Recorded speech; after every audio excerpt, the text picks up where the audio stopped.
నమస్తే గురుగారు. నమస్కారం తల్లి.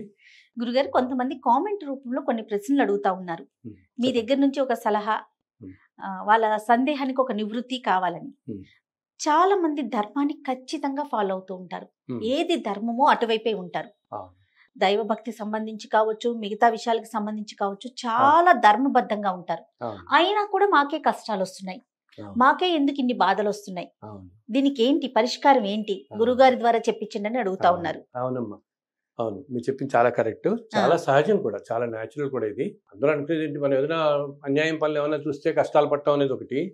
ఇంత ధర్మంగా ఉన్నా కూడా నేను ఎక్కడ ఏం తప్పు చేయలేదు. అయినా కూడా ఎందుకు నాకు ఇన్ని కష్టాలొస్తున్నాయి నాకే ఎందుకు జీవితంలో వస్తున్నాయి? అనుకుంటాం. మనమందరం చూసేది ఏంటంటే, మన అంతా కూడా ఒక పరిధిలోనే చూస్తాం. ఏంటి, మనం పుట్టినప్పటి నుంచి మనం ఇట్లాగా, మన తల్లిదండ్రులు ఇట్లాగా, వీళ్ళు మంచివాళ్ళు, వీళ్ళు చక్కగా ఉన్నారు, నేనెంతో అన్ని విధాలు చక్కగా ఉన్నాను అన్నీ అయినా కూడా నాకెందుకు ఈ కష్టాలొస్తున్నాయి? అలాగే లైఫ్ కూడా ఎంత డైవర్జెంట్‌గా ఉంటుందంటే, వైవిధ్యం అంటామే, హ్మ్. హ్మ్. మనం చుట్టుపక్కలే చూస్తూ ఉంటాం. ఏంటి, ఎంతో కష్టపడి చదువుకున్న వాళ్ళు అతి సామాన్యంగా బతుకుతూ ఆ! ఉంటాం ఉద్యోగాల్లో పాపం. అండ్ ఒక్కొక్కప్పుడు కొంతమంది అసలు ఏమీ లేని వాళ్ళు, అంటే నేను అంటున్నారు, ఈ నాలెడ్జ్ గాని, స్టడీ గాని, చదువుకోవటం, జ్ఞానం ఏమీ లేని వాళ్ళు ఏదో కొన్నిట్లో విపరీతంగా మామూలుగా మన వాళ్ళందరూ బేసిక్‌గా ఈరోజు సమాజంలో ఎదుగుదల అనే దానికి కొలమానం ఏమిటి? డబ్బే కదా! అంతే. అంతే. బాగా డబ్బు సంపాదించటం. అదే అదే వృత్తిలో చూస్తాం పరిధిలో. అవునవునవును. సో, ఈయనెవరో 200,00,00,000 సంపాదించాడేంటి? ఇన్ని అన్యాయాలు చేస్తూ కూడా ఇంత డబ్బు సంపాదించాడేంటి? మనమేంటి ఇట్లా ఉన్నాం అనుకుంటుంటారు. సో, ఇవన్నీ ఏంటంటే, మనం ఈ జన్మలో చేసుకుంది కాదనమాట.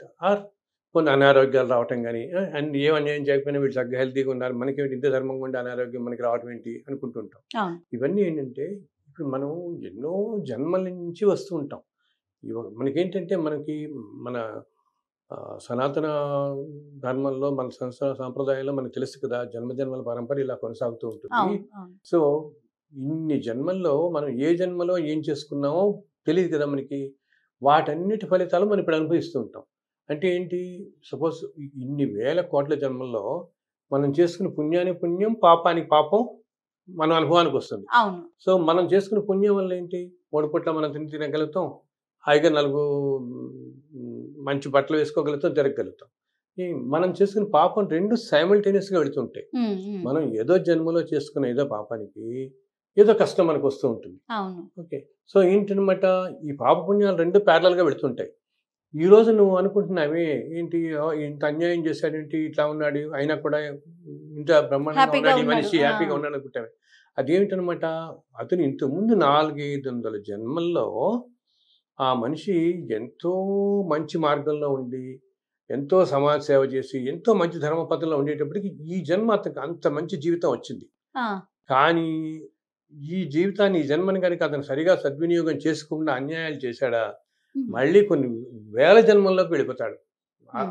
అతి సామాన్య జన్మలు. అవి కూడా ఏమిటి, మామూలుగా కూడా కాదు. మామూలుగా మన వాళ్ళు అనుకుంటాం, పర్వాలేదులే, ఏమిటి ఈ జన్మతో పోతుంది ఏమని. అలా అలా అస్సలు ఉండదమ్మా. ఈ జన్మలో అంతా మనిషి అనుభవించాల్సి వస్తూనే ఉంటుంది. సో, తర్వాత జన్మల్లో అది కూడా ఏమిటి, భగవంతుడు నీకు 4, 500 జన్మల్లో మంచితనం చేసి నిన్ను ఈరోజు ఇంత మంచి జీవితం నీకు ఇచ్చినందుకు, దాన్ని సద్వినియోగం చేయకుండా ఇంత అన్యాయాలు చేస్తే, మామూలు జన్మలు కూడా కాదు తల్లి. యాక్చువల్లీ జంతు జన్మలో వెళ్ళిపోతాం అంటాం. ఆహా! మామూలు మనిషి జన్మ కూడా రాదు మనకి. ఆ! ఇంత అన్యాయాలు చేసిన వాళ్ళకి జంతు జన్మే. జంతు జన్మలే ఎత్తాం. అందుకని మనం చూస్తూ ఉంటాం చూడండి. ఒక్కోసారి మనం చుట్టుపక్కల ఇళ్లలో ఎక్కడో ఈ ఓపీల్లో ఏదో ఎప్పుడు మన ఇంటి పడి తిరుగుతూనే ఉంటుంది. ఎంత వద్దనుకున్నా. హ్మ్. ఓకే. వాళ్ళేంటనమాట, ఏదో జన్మల్లో మనుషులుగా ఉండిపోయి ఎంతో అన్యాయం చేయటం వల్ల ఆ జన్మ లభించింది వాళ్ళకి. మానవ జన్మ కాకుండా హ్మ్. హ్మ్. ఏ పిల్లి గానో, కుక్క గానో ఏదో జంతువుగా జన్మిస్తారు. అవును. జన్మించిన వాళ్ళకేంటి, ఆ సోల్‌కి పట్టుకున్న వాసనలుంటాయి. ఆ వాసనలు పోవు. ఆ వాసనలు పోకుండా అవి అలా పట్టుకొని వాళ్ళని ఇక్కడే తిరుగుతూ ఉంటాయి బడి. ఏమి హ్మ్. చెప్పలేవు, చేయలేవు. బికాజ్ మనిషికి అట్లాగా మాట అది లేదు కదా! అవును. సో, మనం కష్టాలు పడుతున్నాం మంచివాళ్ళు కూడా అంటే, ఏదో జన్మల్లో మనం చేసుంటాం. ఏదో ఏదో చేసుంటాం, దానికి ఇప్పుడు మనం కష్టాలు పడుతున్నాం. అయితే ఏంటంటే, కష్టాలు పడుతున్నప్పుడు మనం భగవంతుడిని నిందించకూడదు. సాధారణంగా అందరూ చేసే పనేంటి, భగవంతుడు లేడని. భగవంతుడు ఎక్కడున్నాడు, అసలు భగవంతుడు ఎన్ని కష్టాలు పెడతాడు అనుకుంటాం అవునవును. కదా! అట్లా కాకుండా నాయనా, భగవంతుడిని నిందించకుండా ఉంటే మనకి అప్పుడు ఆ తట్టుకునే శక్తి ఆయన ఇస్తాడు మనకి. సో ఏది కూడా తల్లి ఒకటి ఇప్పుడు మనం గుర్తుంచుకోవాలి, మన తలరాతని ఎవరు మార్చలేరు. నువ్వు ఎన్ని తంటాలు పడి ఎన్ని చేయి అనుభవించాల్సిన ప్రారంభ కర్మ మనిషి అనుభవించాల్సిందే. మరి అలాంటప్పుడు పూజలు, వ్రతాలు, నోములు చేయటం, భగవంతుని నిరంతరం కొలుస్తూ ఉన్నా కూడా మన అవును. కర్మని అనుభవించాల్సిందేనా గురూజీ? వీటి వల్ల ఏంటంటే పూజలు ఇవన్నీ చేయటం వల్ల వీటిని తట్టుకునే శక్తి వస్తుంది నీకు.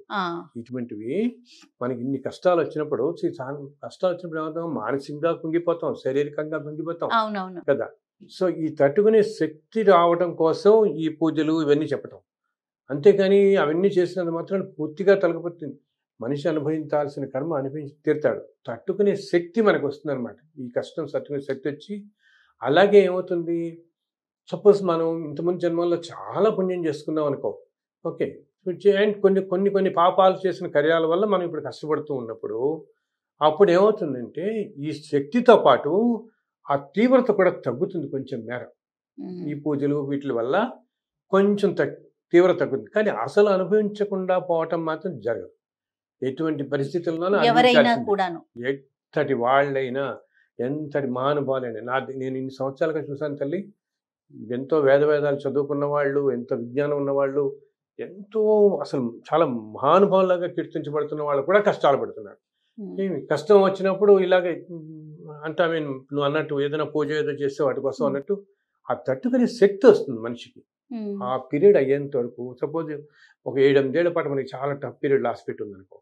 సో ఆ 7-8 ఏళ్ళు ఇన్ని కష్టాలు పడి మనకి ఆ శక్తి కూడా లేకపోతే మరీ రోడ్డు పడిపోతాయి జీవితాలు.